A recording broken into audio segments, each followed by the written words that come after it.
Eric is the man behind AtlanteanConspiracy.com and the author of a big conspiracy encyclopedia by the same name, covering everything from Atlantis to Zion. He's also more recently finished a book and documentary pair, both entitled The Flat Earth Conspiracy, a guy that has definitely challenged my worldview, and that's not an easy thing these days, so let's dive into it. Eric, my man, welcome to THC. Thanks for having me here. Appreciate it.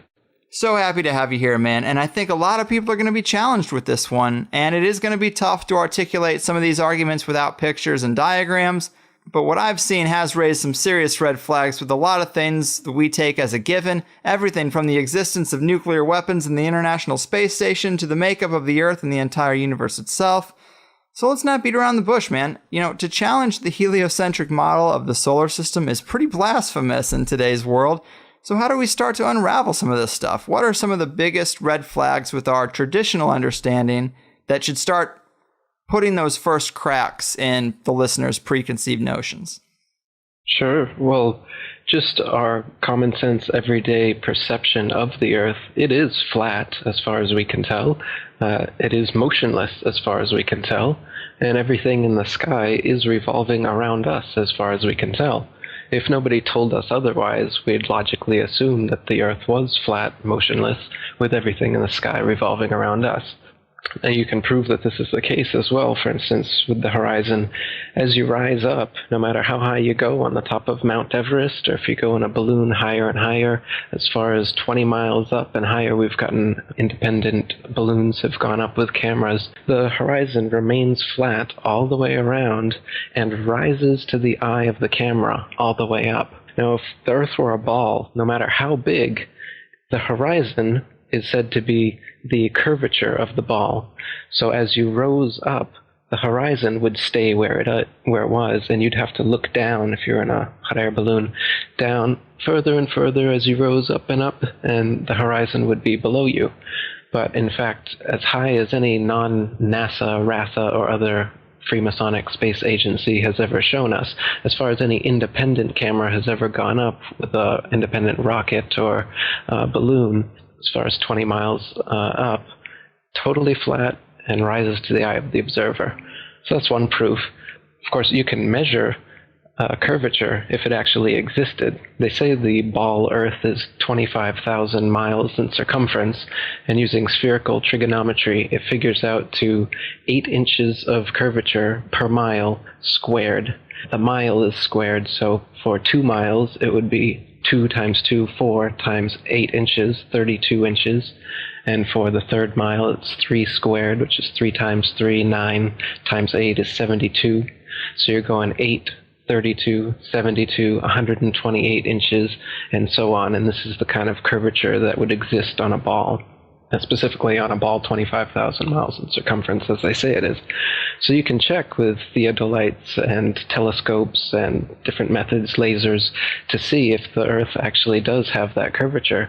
And it's been tested over and over again and found to have no curvature whatsoever. So I mean, even if they had the number wrong and it was 100,000 miles in circumference, there would still be a calculable, measurable curvature that just isn't there.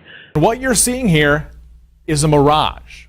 The only place curvature exists is in NASA photos and videos, and those can be proven to be CGI fakes, and the early ones were literally taken through a round window to make the Earth appear round. An old reel received by mistake.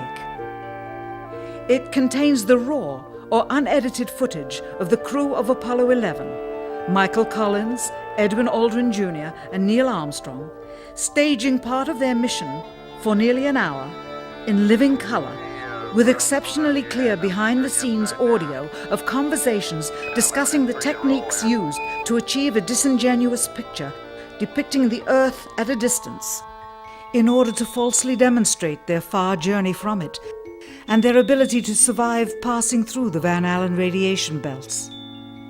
It cannot be misconstrued that this staging was done for some other reason prior to the mission, for the reel itself is slated and dated July 18th, 19th, and 20th, 1969, the very days of the mission when they were said to be approaching and achieving lunar orbit. And that's it. It's just photo trickery and brainwashing that's got the world thinking that we're on a ball spinning around the sun with a magical force called gravity holding us on the underside of this spinning ball. It's all just brainwashing that we've received. It's pseudoscience accepted as legit science. But real science has confirmed geocentricity in the flat Earth for thousands of years. The flat Earth was known to ancient cultures all over the world for thousands of years, and it's actually a relatively recent phenomenon that people have been believing we're on a big ball spinning around the sun. Pythagoras first came up with it about 2,500 years ago. He's also often considered the first Freemason, and it didn't go anywhere much from there until 2,000 years later. Copernicus picked up where he left off, another Jesuit Freemason, and he really picked things up, and Kepler and Galileo and Newton, and now Einstein and NASA, Sagan and Neil deGrasse Tyson, all these people, they're all part of this Freemasonic club that is building a pseudo-scientific worldview to indoctrinate the slave class so that we can be propagandized into doing anything. This is basically the biggest thing you could possibly lie about. So the psychopaths who control society are interested in world domination. The best way to brainwash the whole world is to lie to the whole world about what the world is. What is the earth under your feet? What is in the sky above your head? Where did we come from? You know, it's now, this lie has now evolved into a Big Bang evolution, heliocentric spinning ball cosmology, when in reality, we're not a cosmic accidental sneeze, nothingness turned everything. This is quite obviously intelligently designed, this thing we're experiencing here, this life, this universe. I can't believe anyone in their right mind can look me in the eyes with a straight face and say, no, man, it's all random. This is all just random. But people do. Yeah, right. I think you make a lot of great points, man. And I think the curvature argument is pretty damn strong. And I pulled this off your website in the comments section because, to your credit, you spend a lot of time writing thorough answers to questions and responses to critics. And that's where a lot of my questions got answered. And so here's a little more detail about the curvature argument from your site. It seems like lighthouses are one great example. This first one you have is the Isle of Wight Lighthouse in England. It's 180 feet high and can be seen up to 42 miles away, a distance at which modern astronomers say the light should fall 996 feet below the line of sight. Why can you still see it? And then you have several other good examples in the lighthouse department, but another one worth mentioning that people be familiar with is the Statue of Liberty. It stands 326 feet above sea level, and on a clear day can be seen as far as 60 miles away. Now, if the Earth was a globe at the dimensions that they give us, that would put Lady Liberty at an impossible 2,074 feet below the horizon. These examples seem hard to rectify unless there's some obvious answer that I'm missing, but I would say this is a pretty compelling thread of evidence, my man. Yeah, the distance at which the light from lighthouses can be seen at sea is just way too far for the Earth to be a ball 25,000 miles in circumference. Another great example is the Notre Dame Antwerp spire, standing 403 feet high from the foot of the tower, with Strasbourg measuring 468 feet above sea level. And so with the aid of a telescope, ships can be seen on the horizon, and captains declare they can see the spire from an amazing 150 miles away. If the Earth were a globe, however, at that distance, the spire should be an entire mile, 5,280 feet below the horizon. So there's a lot of examples like this where you've got a whole mile, say, that the light should be below the horizon. You should not be able to see it.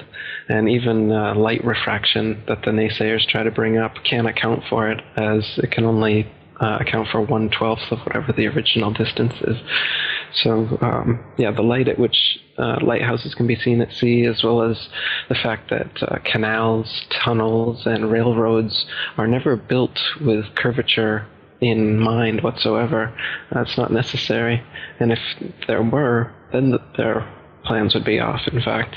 I've got quotes in my book from railroad engineers and canal builders saying how it's hard enough for railroads to make curves horizontally, let alone if we were on a ball, and railroads would have to be curving up on the ball. And they give examples of different railroads over the Earth and how long they are and how much curvature they'd have to be ascending, and how it would be so impossible for the trains to be able to go up this curve, because trains are made to be on a level. They just can't operate that way. So there's a lot of proofs like that. You mentioned Neil deGrasse Tyson, and one compelling thing you have in your documentary is Neil deGrasse Tyson is on TV and he's talking about the shape of the Earth, and he's talking about how they just discovered now that the Earth is more pear-shaped than it is round. So Earth, throughout its life, even when it formed, it was spinning, and it got a little wider at the equator than it does at the poles. So it's not actually a sphere, it's oblate. And officially it's an oblate spheroid.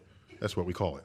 But not only that, it's slightly wider below the equator than above the equator. A little chubbier. A little chubbier. Yeah. Chubby's a good way. It's like pear-shaped. Yeah. And I'm thinking, well, we've been seeing pictures of the Earth from space, and it's a perfect circle. So either you don't know what you're talking about, or those pictures aren't real. This is a serious disconnect that's hard to rectify, Neil. Absolutely, yeah. And they've said that it's a sphere, and then they've said that it's an oblate spheroid flattened at the poles, so it's kind of like smushed. And now more recently they're saying it's an oblate spheroid flattened at the poles with a bulge in the south, so it's kind of pear-shaped. So they keep changing it, but you're right, the pictures that they've given us, they show a perfect circle. They don't show any sort of bulge or oblateness as they claim exists. And people say, oh, well, it's just not enough to be seen. But they're claiming it's quite a bit. He said it's the amount of Everest above sea level is how much more oblate it is, supposedly. Right. You would think that would show up in the pictures. Now, a lot of people's first question is going to be, well, where's the edge? And I was surprised to see how easy that is to rectify, but I'm sure you get that a lot. How do you tell people when they come at you with, well, where's the edge? Why aren't people sailing off the edge or whatever? So in the flat Earth model, the North Pole is in the middle, and the Earth is a disk shape, and the Antarctica is all the way around, holding the oceans in. And so it's a fact, if you're at the North Pole and you go south, no matter which actually, it doesn't matter where you are. If you go south, eventually you're going to end up in Antarctica.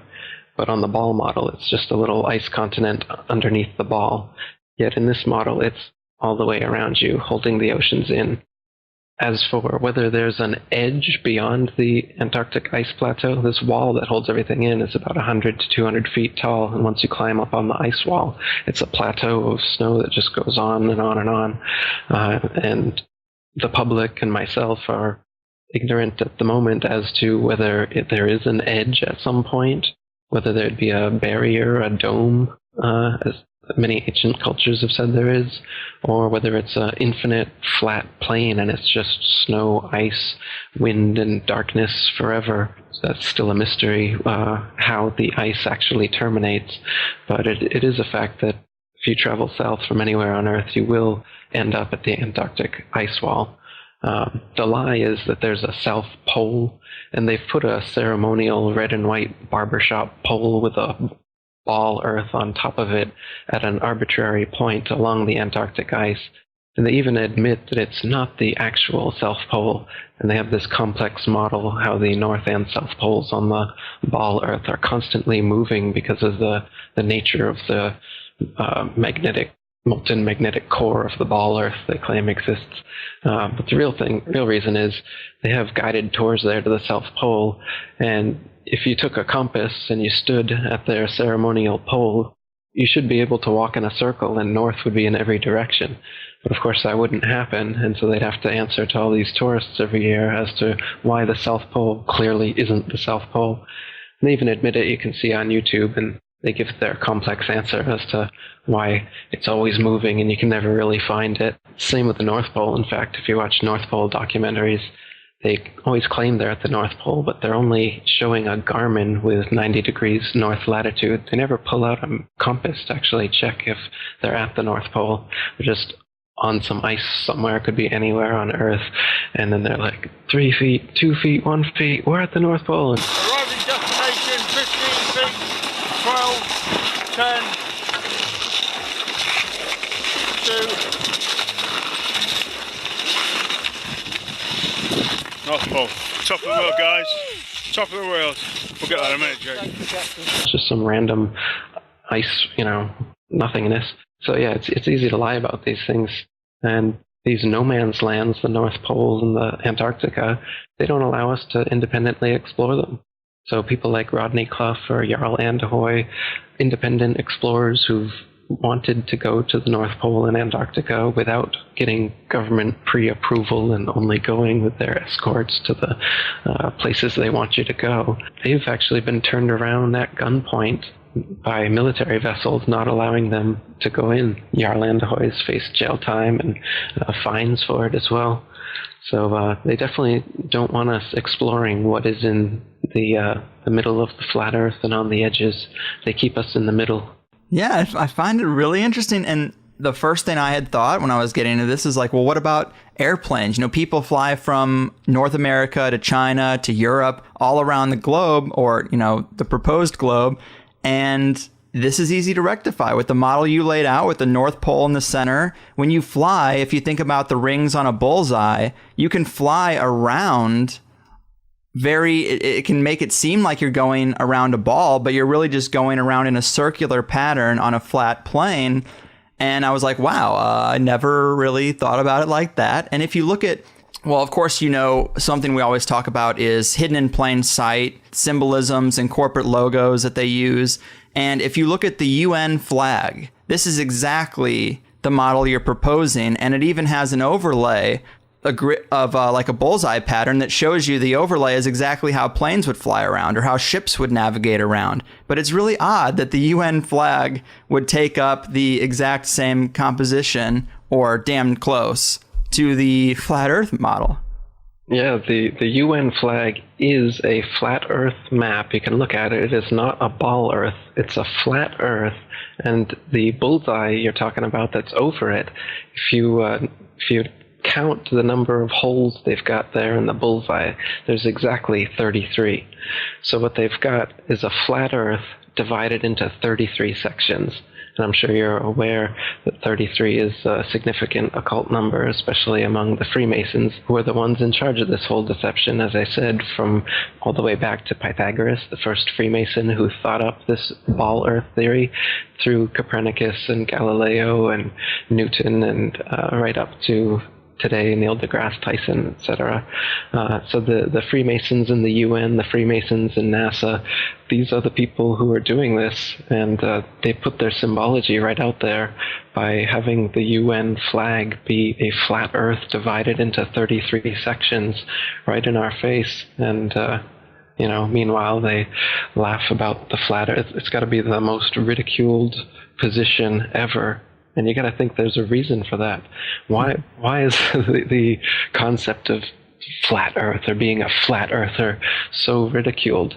I have a flat Earth comedy special I made, and you can see Obama saying over and over again the flat Earth, ridiculing them, making jokes about them in his speeches. And I mean, these aren't just off-the-cuff remarks. These are things that are being written into his speeches. So why are they doing this? Why are they making sure that people know that the flat Earth is something to be ridiculed?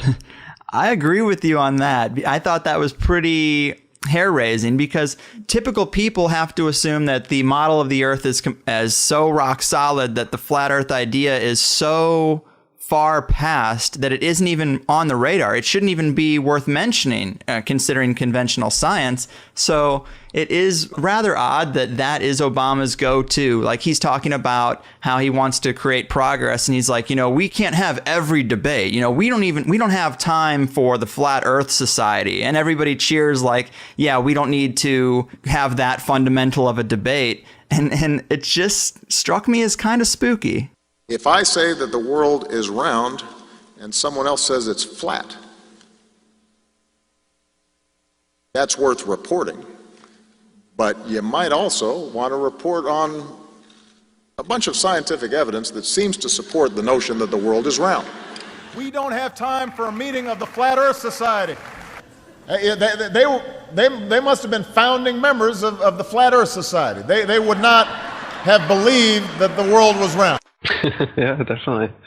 So you've mentioned these Masons, Copernicus, Kepler, Galileo, Newton, all the way up to Armstrong, Aldrin, and Neil deGrasse Tyson.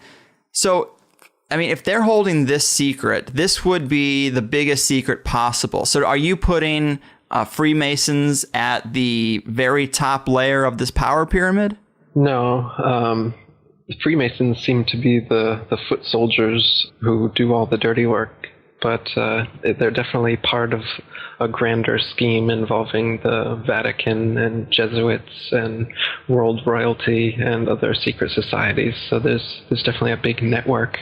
I don't know. I think people like to kind of debate semantics about the tippy top of the capstone of the pyramid, and I don't know that there even is such a thing, or if we would ever get to it from the outside. But I think it's definitely, world royalty, the Vatican, the Freemasons, and the whole secret society network of, Bohemian Grove and Skull and Bones and all these other organizations. They're all interlinked in some ways through the whole corporate, banking, military, industrial structure. The thing's pretty well interwoven. Every country is a tax farm. There's nowhere on earth you can go to get away from paying taxes and obeying government laws, right? So, they make it sound like America and Russia are sworn enemies, or North Korea or Iran or whatever. They're always giving us boogeymen, but the real boogeymen are all the governments and the people who work for governments. They're all mafia organizations in the sense that they couldn't exist and wouldn't exist if it wasn't for the violence and coercion they use to steal tax money from their populations. Whether it's a democracy, socialism, communism, fascism, every ism involves taxation, forced stealing money from the population to fund the bureaucracy that continues stealing money and writing laws and imprisoning the population, and then making more money off of imprisoning the population, as they do in America with the private prisons, and profiting off the inmates' labor and whatnot. So they've got a big profit margin going here for this scheme, and it's really well interconnected. And to debate about the tippy top all the time, as many conspiracists like to do, I think it's more important to just see that this is a huge network, and it encapsulates literally everything that the conspiracy encyclopedia, has. Yeah. Great points, man. I don't think anyone would disagree with that here. You talked about Antarctica, of course, and people going there and getting turned away at gunpoint. But what about, say, the early explorers? Do we get any indication that the composition is the way you've described from the early explorers who tried to get down there or tried to sail around Antarctica or anything like that? Yeah, the early sailors that went to the Antarctic, like James Clark and Captain Cook, they spent years trying to find an inlet into the Antarctic ice. On the Ball model, it's supposed to be only about 12,000 miles around the Antarctic ice continent, but on the flat Earth map, it would be much bigger than that. And in reality, when you sail around it, as I said, it takes 3 or 4 years, and they weren't going in a straight line, but they were chartering 50 or 60,000 miles around as they were trying to find an inlet into the ice wall, never able to find one. Yeah, and you also have, and this is another quote that I pulled off your site, a guy named William Carpenter. He says, "Yes, but we can circumnavigate the South easily enough, is often said by those who don't know. The British ship Challenger recently completed the circuit of the southern region indirectly, to be sure, but she was 3 years about it and traversed nearly 69,000 miles, a stretch long enough to have taken her 6 times around the globular hypothesis." Which is interesting because you can then visualize someone trying to get around this island they have in their head, this big island of ice, this big continent of ice, this idea they have in their head, and they're trying to get around it by just going the same direction. And if you picture it in the flat Earth model, you can visualize how they would just be bumping into the edge all the way around until they got back to kind of their starting point, and then they'd go back up north and be like where they were. And to them, they think they went around a big continent, but they did exactly the opposite and went on the inside of a giant edge. And I thought that quote was pretty interesting. Yeah, another thing those early explorers found is that they were always outside of their reckoning every day as far as how far they should have traveled on their maps. So they were an average of 12 to 16 miles, sometimes as much as 29 miles out of reckoning. Lieutenant Charles Wilkes, commander of the United States Navy exploration expedition to the Antarctic in 1838, spent almost 4 years going around, and he was writing in his journal how every day he was sometimes up to 20 miles in less than 18 hours out of reckoning. And so they always have to chalk it up to water currents or some sort of thing like this, but they're consistently out of their reckoning because the flat Earth, of course, is much bigger in the southern so-called hemisphere than the ball Earth would be. So the maps that they're using are all assuming the ball Earth. They're flat maps, by the way. They use, it's called plain sailing is the most common used navigation method, which is done assuming the water is a plane, as it actually is. The natural physics of water proves that all the surface of water on Earth is a plane, by the way, because, as you know, water will always find and maintain its own level. So if it's dammed up and then released, it will rapidly rush off in all directions until it remains level. Yet they say that we're on a big ball here, and the oceans are all convex, somehow held on to the Earth through the magical force of gravity, yet we can see with our eyes, and we know through physics, that water maintains and always is level. Yeah, that's a compelling point. And you did bring up earlier that the horizon always looks flat. And I think most people would say, well, that's a perspective issue. That would be the argument, the typical argument. But if you haven't seen it, people should look at it. That you're right about the idea that there's people who have attached cameras to balloons, just independent people who've attached a high-def camera to a balloon, sent it up as high as they possibly could just to get that footage, because it is interesting to do. And you are right, as far high as it goes on any of these videos that I've seen, I'm a little surprised that you never see a curvature. Even thousands of feet up, you don't see that curvature. It's a little odd. You'd expect to see it. Yeah, though sometimes you do see curvature, and it's because it's using a wide-angle lens. Right. For instance, on the Red Bull dives that Felix Baumgartner did that everybody has seen, if you notice, the outside cameras are clearly wide-angle lens, and then there's an inside cockpit camera that isn't. And as you're watching it from the outside cameras, you'll notice that the supposed curvature of the ball Earth starts really early on, just as he's lifting off. And the exact same curvature, it stays exactly the same all the way up to the point where he's going to jump. So the curve is the same, but his altitude has risen by many, many miles. The reason the curve is the same, of course, is because it's a wide-angle lens effect. It's not actually the curve of the horizon.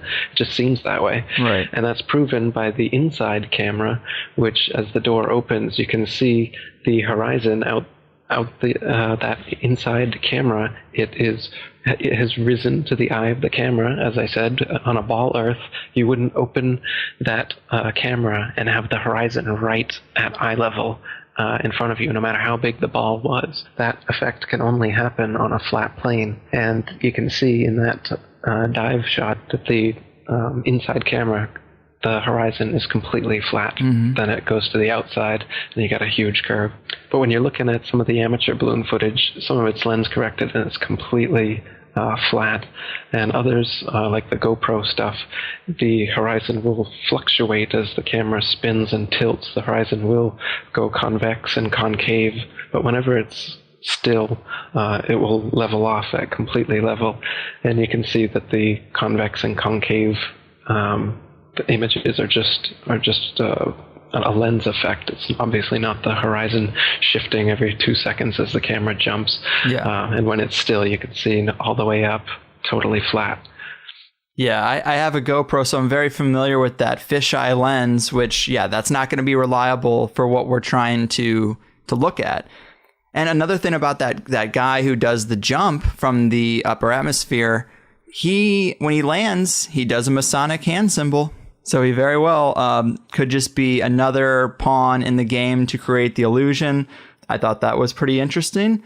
Let's see. Another big issue that people are going to have is we're told we have tens of thousands of satellites orbiting the Earth for GPS systems, cell phones, military radar, navigational equipment. How do we rectify that? Yeah. Well, and they also say that there's an International Space Station out there, and there's a Hubble telescope floating out there taking wonderful CGI Photoshop pictures that they send us back with their amazing 400-mile outer space internet connection to the Hubble Space Telescope. And now the internet space connection has gone to over 1 million miles with the new Rosetta mission. Have you seen that one? Mm-hmm. The CGI Photoshop pictures from that are just wonderful and well worth the billions of dollars we're spending to get them. Yeah, so the illusion is that there's a space station and satellites and telescopes just floating out there in infinite space. But you and I know that no matter how high you go, you come right back down. Whatever goes up must come down. The illusion is that at some point, if you go high enough, this gravity they claim exists that pulls you back down to the Earth, suddenly just you pop out of it and into the vacuum of space. Now, the vacuum of space can't exist because it's connected to the non-vacuum of the atmosphere in Earth and all the other supposed planets that exist. So a vacuum must be a closed system. But they claim space is a vacuum and space is an open system. So it's philosophically impossible for space to be a vacuum. And the way that they fool us into thinking that this actually is plausible is threefold. First way they do it is in zero-G planes, which are Boeing 737s that do parabolic maneuvers that have a free-fall illusion, a free-fall effect, rather, that happens for about a minute, where you can be floating in these planes. And that's how they get this outer space look like you're floating in outer space. The second way is through wires, harnesses, and green screen for the longer shots. In the ISS, for instance, they do that. And the third way, for like the outside shots they do, are in pools. They're actually underwater. And this is confirmed by the fact that there's bubbles rising in the pool in a lot of their shots. And people on YouTube have dissected a lot of the ISS and other supposed space footage and all the space bubbles that are coming out of their helmets. Some people are even wearing scuba gear. They found that as well. So that they fake these zero-G illusions by being in water, by being in zero-G planes, and by being in harnesses in front of a green screen. And that makes us think that it's possible that out there in space you could just be kind of floating around like they show us in the movies. But as far as we'll ever know, as far as you or I would ever know, we go as high as we can in a plane or a balloon or a rocket, and we come right back down. Even the rockets they send up, if you're honest about it, you'll notice that they don't go straight up. All their rockets start a parabolic curve, they start to arc over, and the ones they claim are successful are the ones that go out of view before they come all the way back down. And if anybody asks, why do they always curve over like that? They just say that they're going around the curvature of the ball Earth, and they'll reach escape velocity soon. And at some point, they'll just pop right out of the gravity, and then they'll be floating, which is another problem, because if you were in a vacuum and you were using rocket thrusters or anything to thrust yourself forward, you wouldn't go forward or in any direction you wanted to. You just spin wildly out of control like a gyroscope in 360 degrees in 3 dimensions, spinning wildly. You don't go anywhere that way. So the whole idea of space travel is a big joke. It's all science fiction. Yeah, the other thing I thought was really compelling about the satellites is you talk about just go on Google and do an image search for satellites. A lot of the stuff you see is going to look pretty archaic considering modern technology because they've been using the same model for so long.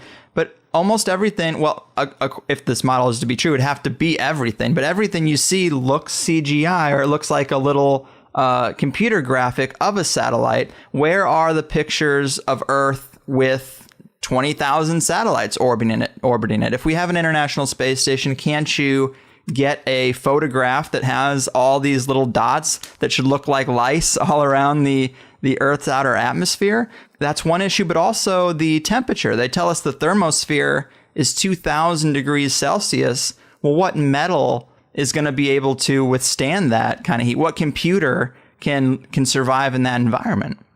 Yeah, that's right. Those are two more good points for why satellites, well, we shouldn't just assume that these things exist just because people say they do. If you want to be scientific and you want to be a real skeptic, you want to be a critical thinker, then you should only accept things that you can verify with your senses and with evidence yourself. So, people think it's crazy to believe that satellites don't exist. But really, it's crazy to believe that satellites do exist when you have no evidence and can never verify it for yourself. Just like these space programs and space telescopes and all these other things that we will never confirm. As far as we know, if I go up on a plane and I jump out, I'm coming back to Earth. Doesn't matter how high I go. I'm not going to start floating at some point like they claim happens, and has to happen if there are satellites out there. But as you said, if you look at the pictures of satellites and the pictures that these satellites are supposedly taking, they're all CGI. The satellite itself is fake. The pictures of the Earth look like cartoons. They claim almost all of them are composites, which is their word. They say that they receive ribbons of imagery from satellites, which is their term they use to tell us, why we don't just get a friggin' photograph. So they say we get ribbons of imagery, and then they have to splice the ribbons of imagery together in Photoshop. So they even claim, they even admit, NASA workers themselves have admitted that they have to use Photoshop on the satellite images. It's just how the data is received, and so that's how it is, man. Yeah. NASA's Rob Simon made this. Simon's job is... It's primarily taking data and making pictures out of it. That's what this is, a composite of data sets from several different instruments translated into a picture. So we actually had to take clouds out. They stashed the clouds for later, went onto the ocean. That came from an instrument that measures phytoplankton in the sea. Where it was low, I colored it dark blue because they're low mostly in mid-oceans. And then where it was a little bit higher, it was like a little bit brighter green. Then add the clouds back in. There's a small problem with it because there's a very slight gap in between each orbit. So some of those are painted on. It is photoshopped, but it's has to be. Then there was another layer to sort of simulate the atmosphere. And then there's this little bright spot. It's called the specular highlight. So it's the reflection of sunlight off of water. Those are the pieces, but you can't just slap them all together. It just didn't look realistic. It looks kind of flat, or the clouds are sort of too see-through. So I just hit Command-Z a lot. There's artistry to creating the world. What I imagine it to be. Unfortunately, I'm not an astronaut. I've never been to space. But I've looked at these images over and over again, trying to sort of get the essence of it. It is photoshopped, but it's has to be. It is photoshopped, but it's has to be. It is photoshopped, but it's has to be. It is photoshopped, but it's has to be. What about, say, longitude and latitude navigation? How are we having whole industries of pilots flying around and no one's really catching on? Yeah, I mean, here's a good question. Why don't pilots catch on to this fact? If the Earth was truly a sphere, 25,000 miles in circumference, curvating 8 inches per mile squared, a pilot who wanted to simply maintain their altitude at a typical cruising speed of 500 miles per hour would have to constantly dip their nose downwards and descend 2,777 feet over half a mile every minute. Otherwise, without this compensation, in an hour's time, the pilot would find themselves 166,666 feet, 31.5 miles higher than expected. You just end up flying off into outer space if you weren't constantly dipping your nose down to fly around the ball. And so, like I said, if at the typical cruising speed of most planes, you'd have to be descending half a mile every single minute. And this never happens. I've talked to pilots. Once you get to your cruising altitude, the artificial horizon maintains level. It don't touch the controls, just keeps on going. And so, I mean, the reason pilots don't figure, I'm sure some pilots figure it out, and then who are they going to tell? But I mean, they're just like everyone else. Everyone else is so brainwashed that they don't think of it. And if they do, I've even heard some explanations. They claim that, they say the atmosphere. They say the Earth is spinning over 1,000 miles per hour, and that the atmosphere is also dragged along with it. So then, if some pilot says, "Hey, why don't I have to course correct downwards all the time?" their explanation is that this atmosphere that's being magically dragged with the spinning ball Earth also magically course corrects planes so that they stay at exactly the same altitude because they're in that atmosphere, that magical atmosphere that helps you curve around the ball Earth, man. They've got explanations for everything. Mm-hmm. And we're told that the Earth is spinning at 1,000 miles per hour, which is awfully fast, but yet, let's say a helicopter cannot just hover in the air for 12 hours, start in St. Louis, Missouri, hover for 12 hours and land in China with the Earth spinning below it. And that is what, I would first think would be the situation. But then we're told because we're in the sphere, it all moves relative to itself and you don't notice those changes. And see, I'm not a physicist, I'm not a pilot, and so it's hard for me to really play devil's advocate for their position. But I think about if you're in a speeding car going 90 miles an hour down the highway, you can play catch with the passenger and it feels like you're stationary.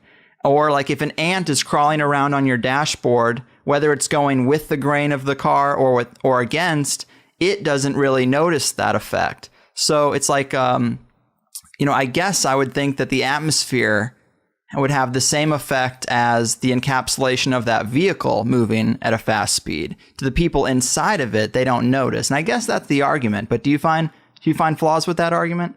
Yeah, because once again, it's explaining away your common sense and your experience, which is that you're not moving whatsoever. And so they say, yes, you are moving, silly, but you're just moving at such a constant velocity that you don't notice it whatsoever. Now, even if you're in the best Rolls Royce over the best tar, smoothly going, you close your eyes, I can still tell I'm moving, and that's not going 1,000 miles per hour. That's just going 50 or whatever we're talking about here. Let's see what coming fast. Okay, let's keep it at 20. Ready? Bear in mind we're 4 ahead of us.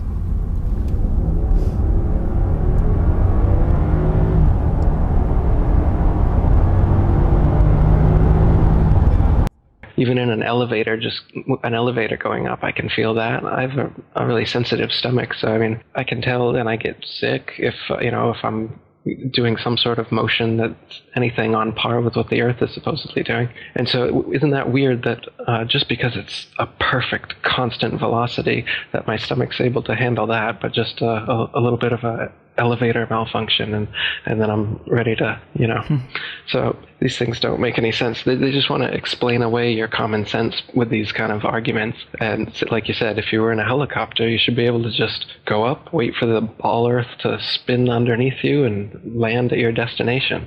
But of course, the atmosphere spins with the ball Earth, so that doesn't happen. But we can prove that that's not the case either, because now we have airplanes which you can go easterly or westerly, and if the Earth and the atmosphere are spinning 1,000 miles per hour east all the time, as they say, then a westbound plane should be, an eastbound plane should never reach its destination if it was going 500 miles per hour and the Earth is spinning and the atmosphere is spinning 1,000 miles, your destination should come up behind you before you ever reach it, right? And then destinations going the opposite way are going to take far, far longer than they do. You can check flight times, and they're always within a half hour, a couple hours, no matter what direction you're going to or from. But if the Earth was actually spinning at the rate that they say it was, flight times would be totally different. It makes sense, but yet I've been taught from an early age not to trust myself because they've got it on lock. So I just assume that the physics all kind of works out. But I know there are people who go to school for physics. They study it for years and years. And it's just odd that none of them ever catch on to it. That I guess that guys like Newton created this entire fake science around a fake model, and yet all the math checks out. That's a little hard for me to rectify. They're counting on that. That's why they've got all these huge formulas and calculations for gravity and whatnot that are based on nothing. So like they've got a weight for the ball Earth, all based on their gravity calculations, and you can Wikipedia it, and you'll see pages of mathematic language that makes no sense to 99.9% of the population, but apparently the math works out, so it's real, right? So it's just another way, just like the CGI images or whatever. Some people are fooled by the images, some people are fooled by the math, some people are fooled by this or that. They've got many different ways to get us in their grips. Like you said, the whole education system is teaching us not to believe our senses. Like the model they show, the ball Earth model with a crust on the outside and the outer mantle and the inner mantle and the outer core and the inner core. Guess what? They've only ever dug 8 miles down into the crust, so they don't even know what's beneath that. It took them almost 30 years to get there, and they couldn't get any further in the Russian Kola Ultra Deep, it's called. So it's all speculation as to these layers of the ball Earth they claim exist, and it's the inner layer of molten magnetic core, whatever they claim, creates the magnetism of the Earth.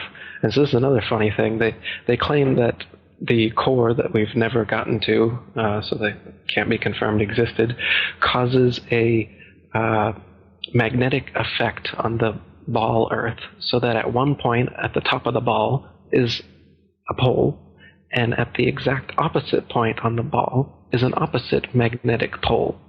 But this doesn't exist anywhere in nature. You can't find a sphere, and at one point on the magnetic sphere, it will cause another magnetic sphere to stick to it in that little point, and then push away from the opposite point.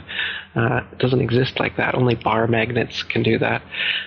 What do exist, however, are ring magnets, and those are shaped just like the flat Earth model, where the pole is in the middle, and then the opposite pole is actually every point along the circumference.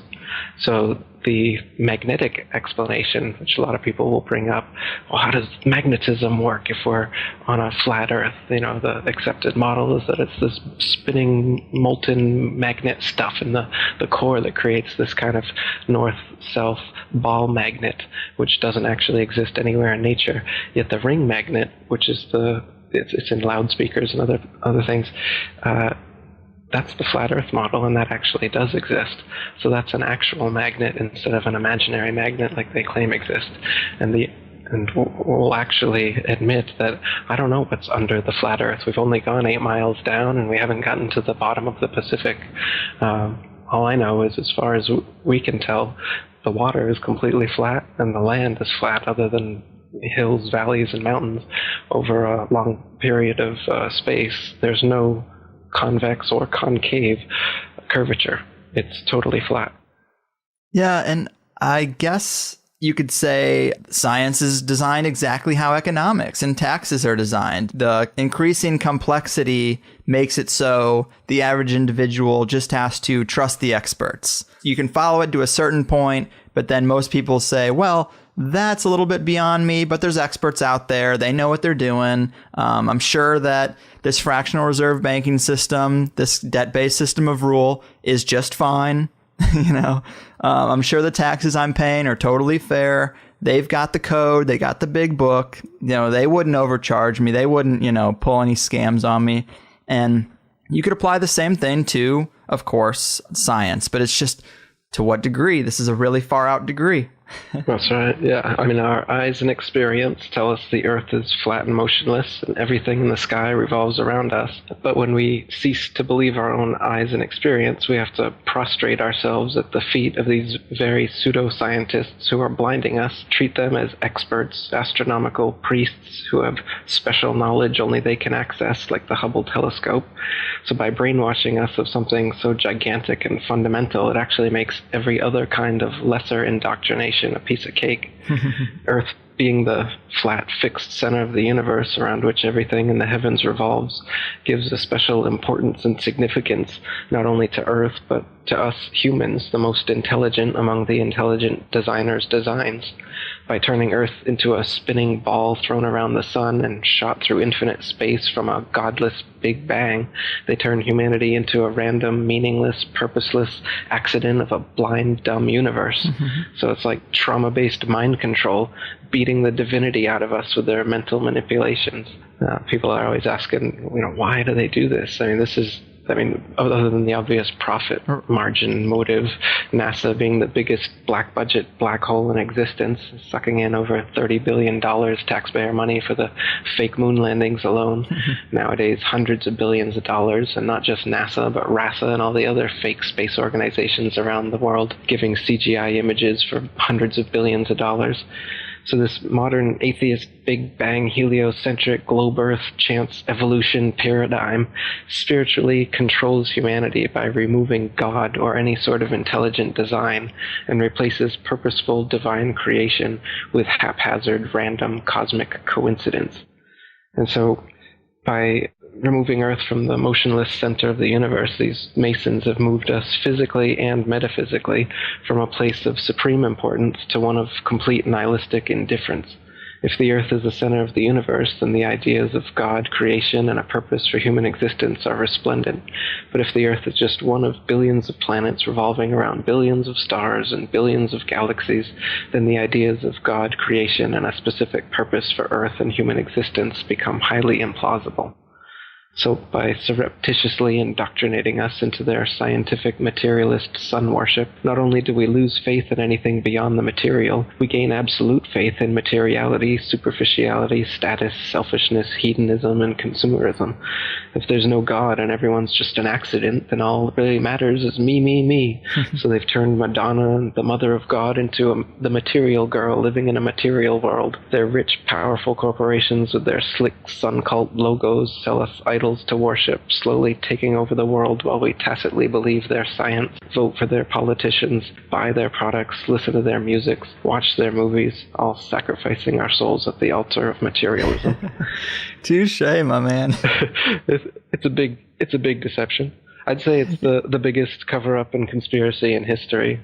We've been completely deluded for 500 years. Not everybody, but nowadays it's pretty well advanced. Yeah. Most of the flat Earth material you'll find still in existence is from the 1800s, and there was quite a debate going on then. So there's still quite a few people unconvinced of the spinning ball theory back then. But nowadays, with NASA and all the photo and videos that they give us, people don't really look too much further for evidence, as they assume that that's all real. Right. Obviously, it is a huge can of worms, and there's so many things, so many arguments. People say, well, what about, the planets? Are the planets are all fake? Yeah, there's a lot of things that our science has told us that are built off of the heliocentric model that they've given us. And I think that if there's any unanswered questions by the time we're done here, if people go online and take their question and they look it up on either the comment section of your website, or I was very surprised to see how many people really are questioning the heliocentric model online. I thought it would be far less, but if you take the question you may have and you ask it to the so-called experts on the idea, they will have an answer for you. And I guess I would say challenge yourself to try to stump one. Challenge yourself to try to come up with something that they can't explain, and then say it's bullshit. But until then, maybe you should keep an open mind. And before we do go too far into it, give us a clear mental picture, if you can, of what you consider the true model of the Earth and the cosmos and this whole thing to be. Because obviously we're calling in the question that there are not billions of stars, there are not a bunch of planets in the solar system orbiting the sun. That's a huge ball of wax. So what is this reality? How is it structured? So if you look up at the sky with your eyes or with a telescope, you can't tell the difference between a star and a planet. The planets were always known as wandering stars, and the regular stars as fixed stars for thousands of years. Nowadays, they claim that planets are Earth-like spherical terra firma that you can walk on up there in outer space. But as far as you can tell through any telescope that we have, it's just a round dot of light up there in the sky. All the planets and all the stars, none of them can be confirmed to be some sort of terra firma that you could land on, though in their pictures from their fake telescopes, they clearly look like big ball planets that you could definitely land on, as they show you with Mars and whatnot. But that can't be confirmed, again, with your own eyes or with a telescope that you could buy. With anything that we can see, the sun, moon, stars, and planets are all just lights in the sky revolving around us. They claim that we revolve around the sun and the moon revolves around us, and the stars are actually distant suns trillions upon trillions of miles away. Now, this wasn't always that way. They've actually been reverse engineering these explanations as they go along, because geocentric flat earthers throughout the centuries have come up with good objections, such as Tycho Brahe's objection that if the Earth is a ball spinning around the sun, in 6 months' time we should be 200 million miles on the other side of the sun. So the parallax perspective, when you look through a telescope in your backyard, you can prove this, you should see some difference in the stars after 200 million miles of supposed orbit. But you can't see any whatsoever. So what heliocentrists have been saying since then is that the stars are actually, the nearest star is 25 trillion miles away, 4.2 light years. They came up with a sci-fi term to make it seem plausible. It's light years away. It's so far away that even after 200 million miles, you can't see an inch of difference in your backyard through a telescope after 6 months of supposed orbital motion. The reason that they say the ball Earth is tilted on its vertical axis 23.5 degrees is because you can see Polaris, the North Pole star, all the way to 23.5 degrees south latitude. And if the Earth was a ball, you couldn't see that because you'd be staring through the ball to look up at that star. You can see it on because the Earth is flat, of course, but you can't see all the stars at any one place from the Earth because of the law of perspective. That's why the sun seems to rise and fall in the sky every day as well, but it's actually not rising or falling anywhere. The sun and the moon maintain their altitude, and they revolve circles around the flat Earth. So we're stationary. The sun and the moon are actually the same size, just as they appear. There's another lie.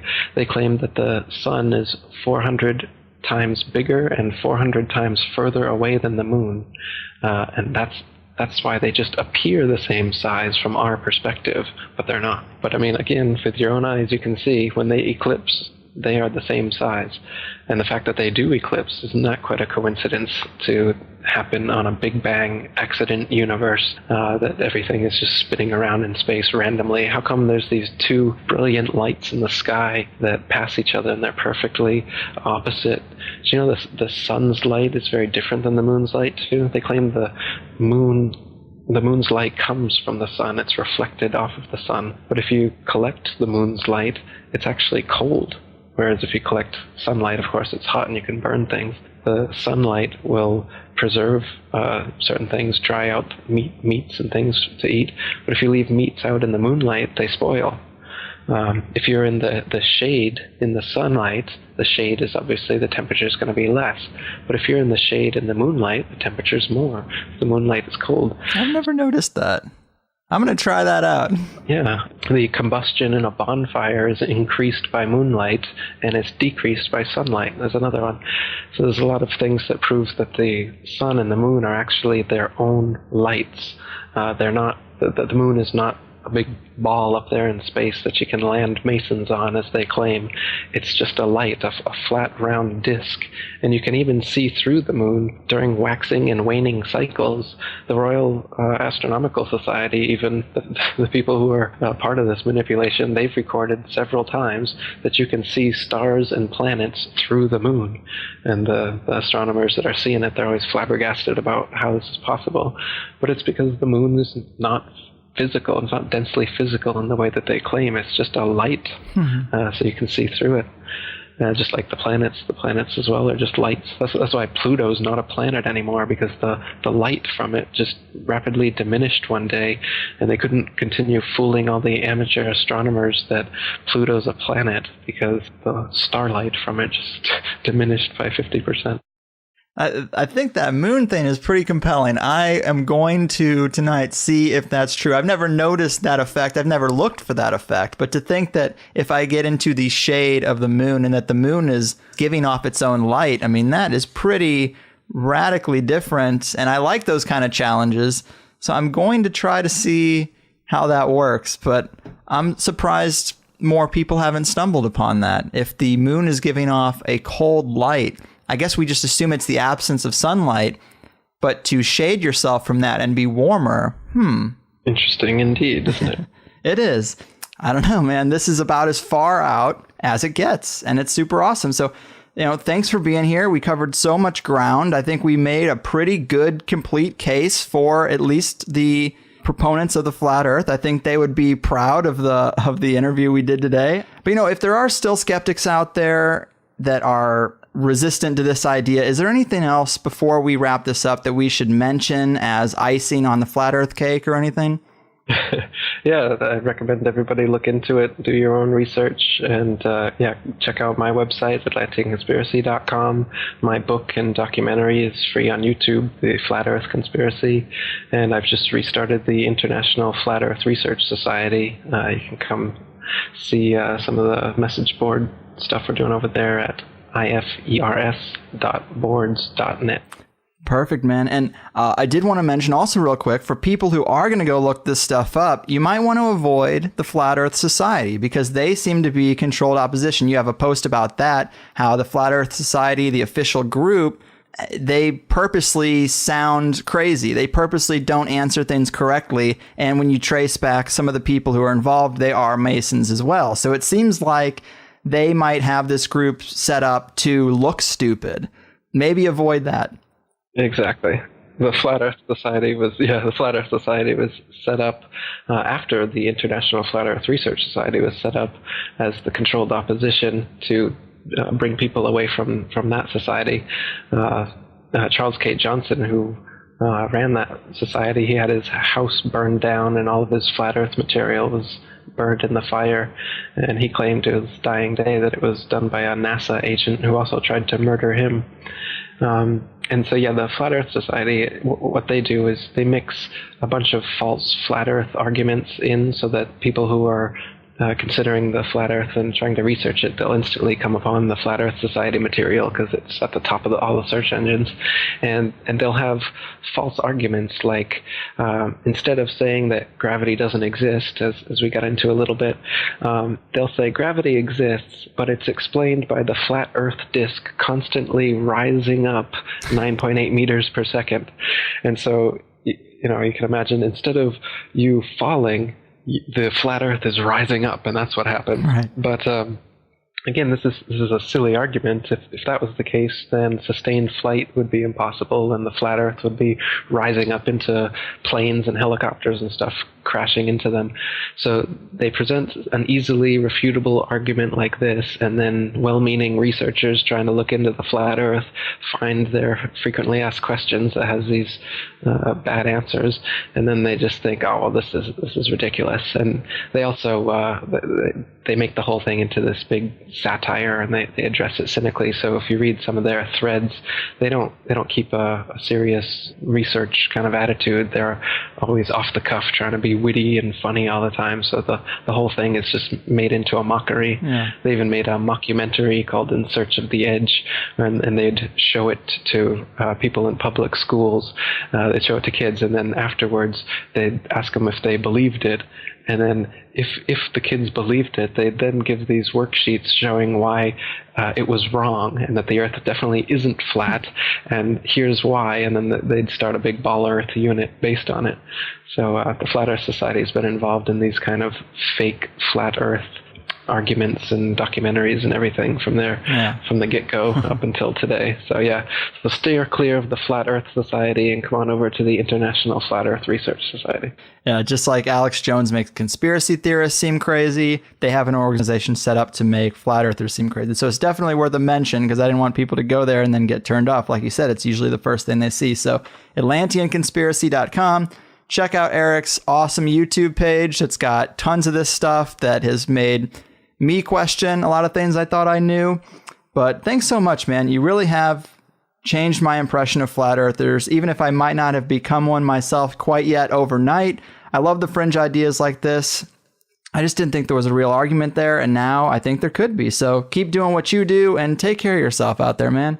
Thanks, dude. Appreciate it. It was a good interview. We need to fly him out and have him on the show. If he's ever on the show, I want to be outside waiting with a fucking baseball bat. Fuck Eric Dubay. Christoph, let me ask you, why do you think that Truman has never come close to discovering the true nature of his world until now? We accept the reality of the world with which we're presented. It's as simple as that. And if someone says the earth is round and someone says the earth is flat, at some point you're going to make a judgment. The earth is flat, people, is just flat. The world is flat. And it's a conspiracy of scientists and others who publish these pictures. The evidence is remarkable. People like me have not done our job.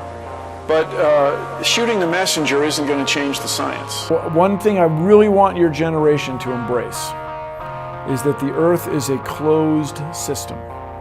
We cannot leave the Earth. One thing I really want your generation to embrace is that the Earth is a closed system. We cannot leave the Earth.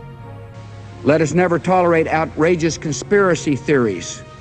Right now, we only can fly in Earth orbit. That's the farthest that we can go. And this new system that we're building is going to allow us to go beyond and hopefully take humans into the solar system to explore. So the moon, Mars, asteroids, there's a lot of destinations that we could go to, and we're building these building block components in order to allow us to do that eventually. Hi, my name is Dalton Spurlock, and my question is for Kate. Why is it not possible to physically land on or explore other planets? Well, it is physically possible. We've sent humans to the moon. The United States has proven that we can actually land people and a large amount of equipment on another body.